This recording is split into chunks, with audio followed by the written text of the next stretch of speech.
Good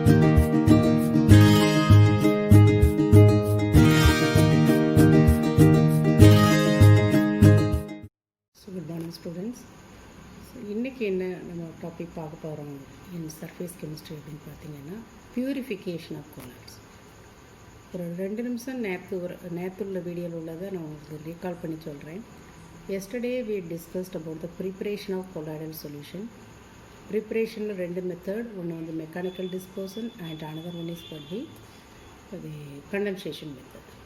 அதாவது dispersion method and condensation method. Dispersion மெத்தடில் mechanical dispersion, electro dispersion, ultrasonic dispersion and peptisation.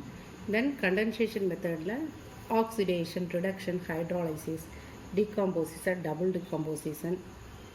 Okay, இது எல்லாம் நம்ம பார்த்தோம். இன்றைக்கி நம்ம பார்க்கக்கூடியது பியூரிஃபிகேஷன் ஆஃப் கொலாய்ட்ஸ். அப்போ இந்த colloidal solution which is prepared by different methods contains some impurities. ஏன்னா நிறைய மெத்தட்ஸ் நம்ம ஃபாலோ பண்ணியிருக்கோம். Mechanical dispersion, electro dispersion, ultrasonic dispersion. அப்போ இதில் கிடைக்கக்கூடிய இந்த கொலாய்டல் சொல்யூஷன் வந்து இம்ப்யூரிட்டிஸ் இருக்கும். அதில் அந்த இம்ப்யூரிட்டிஸ் இருக்கிறதுனால என்ன ஆகும் அப்படின்னா, so even they destabilize the colloidal solution and they precipitate the colloidal solution. So this is called as what? Coagulation. What is coagulation? The impurities present in the colloidal solution, if it is not removed, they may destabilize the colloidal solution and precipitate the colloidal particles in that solution. So that process is called as what? Coagulation. Appa, in order to avoid, otherwise prevent the coagulations, we must purify the colloidal solution. Appo, what are the different methods which are used for the purification of colloidal solution? Dialysis, electrodialysis, ultrafiltration. 3 method follow பண்ணுறோம். Dialysis method அப்படின்னா என்ன அப்படின்னா ரொம்ப simple. இப்போது ஒரு semi permeable மெம்பரெயினை வந்து ஒரு back மாதிரி எடுத்துக்கிடணும். ஒரு செமி பெர்மியபிள் மெம்பரெயின் அதை வந்து என்ன செஞ்சணும், ஒரு பேக் சைஸில் எப்படி எடுத்துக்கிடணும். அதுக்குள்ளே இந்த இம்ப்யூர் கொலாய்டல் சொல்யூஷனை எடுத்து அதை நல்லா அந்த பேக்கை நல்லா கட்டி வச்சிடணும். கட்டிட்டு அதை என்ன செய்யணும், ஒரு பீக்கரில் வாட்டர் எடுத்து அதில் அப்படியே அந்த அந்த செமி பெர்மியபிள் மெம்பரைன் பேக்கை அது உள்ளே போட்டுறணும். அப்போ என்ன நடக்கும் அப்படின்னா, what ever the impurities present in the colloidal solution, just it is what migrated towards the வாட்டரை பார்க்க அது என்ன செஞ்சிடும், மைக்ரேட் ஆகும். So in dialysis process, the impure colloidal solution is taken in a semi-permeable membrane bag and that is suspended in a water for 2 or 3 hours. Then what will be happen? The impurities, whatever it is present in the colloidal solution, that is moving towards the impurity particles are moving towards the water. So from the water, so even the impurities are settled down. So in this way the dialysis process is used to remove the, otherwise purify the colloidal solution. But this is very very slow process. அதை தான் நம்ம electro டயாலிசிஸில் என்ன செய்கிறோம் அப்படின்னா, what is the basic differences between the dialysis and electro டயாலிசிஸ்னால், dialysis process தான் இதில் உள்ள கான்செப்ட். ஆனால் இதில் எலக்ட்ரிசிட்டியை பாஸ் பண்ணி இந்த டயாலிசிஸ் ப்ராசஸை நம்ம நடத்துகிறோம். So the dialysis process it takes place under the influence of electricity. So the process will be takes place very quickly. அதாவது பியூரிஃபிகேஷன் மெத்தட் வந்து ரொம்ப ஃபாஸ்ட்டாக நடக்கும். அதனால் நம்ம electro dialysis is what better than the dialysis. The டயாலிசிஸில் நம்ம என்ன டிவைஸ் எடுக்கிறோமோ that is called as what dialyser. Electro டயாலிசிஸில் இருக்கக்கூடிய எலக்ட்ரோ டயாலைசர். இப்போ இதில் எலக்ட்ரோ டயாலிசிஸில் பார்த்திங்க அப்படின்னா ஒரு ஆனோட் அண்ட் ஒரு கேத்தோடு எடுத்துரும். Cathode and anode 2 plate electrical rod 2 rod இருக்குது. அண்ட் கேத்தோடு அண்ட் ஆனோட் இடையில் 2 கம்பார்ட்மெண்ட் இருக்குது. One is filled with water, another one is filled with the impure colloidal solution.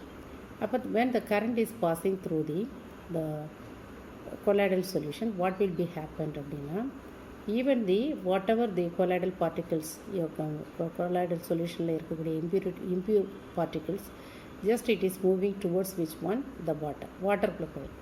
இப்போ வாட்டரில் போன உடனே வாட்டர்லேருந்து அந்த particles suppose if it carries negative charge, then it is moving towards cathode. If it is carries positive charge, it is moving towards what? Anode. Oppositely charged electrode path migrate ion. So in this way, this method is what? That is faster than dialysis. So as the rate of diffusion of electrolyte is increased by the application of electricity. அடுத்த ultrafiltration. நீங்கள் லேப்ராட்டரியில் filter paper பார்த்துருப்பீங்க, சாதாரண filter paper. அதில் உள்ள holes வந்து கொஞ்சம் பெரிய size.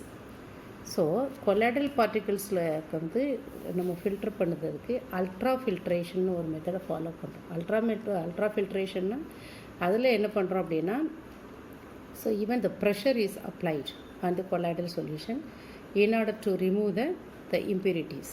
Okay, அப்போ இதில் வந்து இந்த ஃபில்டர் பேப்பர், நார்மல் ஃபில்டர் பேப்பரில் உள்ள அந்த போர்ஸோட சைஸை இன்னும் ஸ்மாலர் ஆகி, that is embedded with what the cellophane, otherwise what visking, அதை அக்க வச்சு நம்ம வந்து அதோட போர்ஸை சின்னதாக்கிடுறோம். அப்போ whatever the filter paper we are getting, that is called as what? Ultra filter paper. Ultra filter paper. இப்போ இந்த அல்ட்ரா ஃபில்டர் பேப்பரை வச்சு தான் நம்ம என்ன செய்ய போகிறோம்? இந்த கொலாய்டல் சொல்யூஷனை பியூரிஃபை பண்ண போகிறோம். So in this process quickened by the application of pressure and the separation of solution particles of electrolyte by filtration through an ultrafilter is called as what? Ultrafiltration. அப்போ இதில் என்னதை யூஸ் பண்ணுறோன்னா கொலாய்டியன். இது வந்து 4% solution nitrocellulose in a mixture of alcohol and water. This is the one word or two mark. What is collodion அப்படின்னா நீங்கள் இதை எழுத தெரியும். 4% solution of nitrocellulose in a mixture of alcohol and water. அடுத்தது what are the properties of colloid? கொலாய்ட்ஸில் நிறைய properties இருக்குது. அதில் ரொம்ப இம்பார்ட்டண்ட்டாக உள்ள property optical property, kinetic property and electrical property. But what are the general characteristics, general ப்ராப்பர்ட்டிஸ்னு பார்த்தா colour. The color of the colloidal solution, it depends upon the 4 factors: method of preparation, wavelength of source of light, size and shape of the colloidal particle, whether the observer views the reflected light or transmitted light. அடுத்தது the colloidal solutions are வந்து heterogeneous. அதில் 2 components இருக்குது. ஒன்று வந்து என்னது dispersed medium and another one is for dispersed phase. அதுக்கப்புறம் filterability. The size of the pores in ordinary filter paper வந்து ordinary filter பேப்பரில் வந்து நார்மலாக கொலாய்டல் சொல்யூஷன் நம்ம வந்து என்ன செய்ய முடியாது, ஃபில்டர் பண்ண முடியாது. Because the size of the filter paper should be what? Larger. அடுத்தது நான் செட்டிங் நேச்சர். கொலாய்டல் சொல்யூஷனில் they are more stable because the colloidal particles, it is not precipitate, otherwise settled under the dispersion medium. அடுத்தது next நம்ம வந்து colligative properties பார்க்கணும். Colligative ப்ராப்பர்ட்டிஸில் வந்து ரொம்ப இம்பார்ட்டண்ட்டான ப்ராப்பர்ட்டி வந்து elevation in boiling temperature and depression in freezing temperature.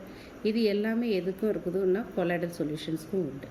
அதுக்கு அடுத்தது நம்ம இப்போ பார்க்கக்கூடியது ரொம்ப இம்பார்ட்டன்ட், இந்த ஷேப் ஆஃப் கொலாய்டல் பார்ட்டிகல்ஸ். இது வந்து ஒரு 3 மார்க் கொஸ்டின். ஆர்சனிக் சல்ஃபைடு, அதோட ஷேப் வந்து ஸ்பெரிக்கல். இது உங்களுக்கு 2 மார்க்ஸில் கூட கேட்கலாம். ஃபெரிக் ஹைட்ராக்சைடு சொல்யூஷன், அதாவது blue gold solution, that is disc or plate like. அதுக்கு அடுத்தது tungstic acid solutions, that is rod like. இது 2020 கேட்ட ஒரு கொஸ்டின். சரியா? அதனால் இதை நல்லா பார்த்துக்கோங்க. அடுத்து ஆப்டிக்கல் ப்ராப்பர்ட்டி. ஆப்டிக்கல் ப்ராப்பர்ட்டியில் நம்ம வந்து இந்த ப்ராப்பர்ட்டிக்கு இன்னொரு பேர் என்ன சொல்லுவோம்? டிண்டால் எஃபெக்ட் அப்படின்னு. வாட் இஸ் டிண்டால் எஃபெக்ட் அப்படின்னா, இப்போ வந்து ஒரு ட்ரூ சொல்யூஷனை ஒரு பீக்கரில் எடுக்கிறோம், இன்னொரு பீக்கரில் வந்து நம்ம கொலாய்டல் சொல்யூஷன் எடுக்கிறோம். அப்போ நார்மலாக உள்ள லைட் ரேஸை பாஸ் பண்ணுறோம் இந்த true சொல்யூஷனுக்கு. when the light rays is passing through the true solution, we cannot identify the path of the light rays. Whereas when it is passing through the colloidal solution, we can identify the path of the colloidal solution. ஏன் அப்படின்னா, because in the true solution the size of the dispersed phase, otherwise solid particles வந்து தரவாக கம்ப்ளீட்டாக மிசிபிளாக இருக்கிறதுனால அந்த particles வந்து it cannot scattering the light rays. Whereas in the colloidal solution the particle size is, the dispersed phase particle size are larger than the normal solution. அப்போ அது என்ன பண்ணுன்னா, the light rays வந்து ஸ்கேட்டரிங் பண்ணும்.